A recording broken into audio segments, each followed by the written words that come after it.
एक कस्बे में एक विधवा अंधी औरत रहती थी। उसका एक बेटा था जिसके पालन पोषण की सारी जिम्मेदारी उसके कांधों पर थी। वह अपने बेटे को पढ़ा लिखा कर एक बहुत बड़ा आदमी बनाना चाहती थी, इसलिए उसने उसका दाखला कस्बे के सबसे अच्छे स्कूल में किया। वह दिन रात मेहनत करती ताकि बेटे की स्कूल की फीस दे सके। लड़के के स्कूल के बच्चे उसकी माँ के बारे में जानते थे। वे सब उसे अंधी का बेटा कहकर चिढ़ाते थे। लड़का इससे बहुत परेशान था। उसने अपनी माँ पर शर्म आने लगी।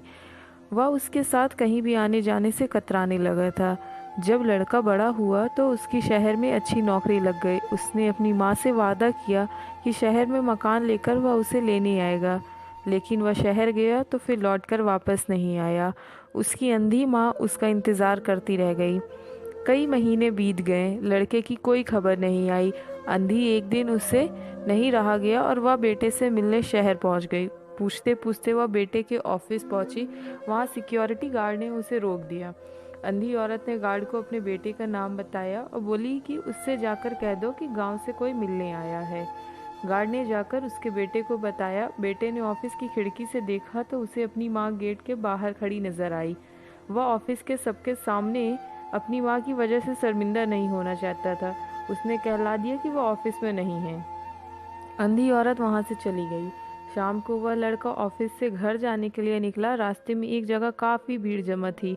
वह अपनी गाड़ी रोककर भीड़ के पास पहुंचा और तो बीच सड़क में अपनी माँ को मरा हुआ पाया। उसके हाथ में एक चिट्ठी थी जिसमें लिखा था, बेटा, बड़े दिन हो गए थे, तेरी कोई खबर नहीं मिली। चिंता हो रही थी इसलिए तुझसे मिलने चली आई।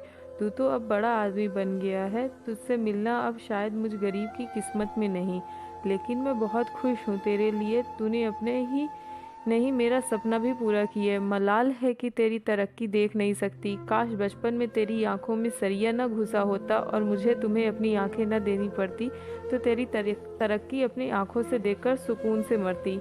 तेरी अंधी माँ। यह पढ़कर लड़का फूट फूट कर रोने लगा।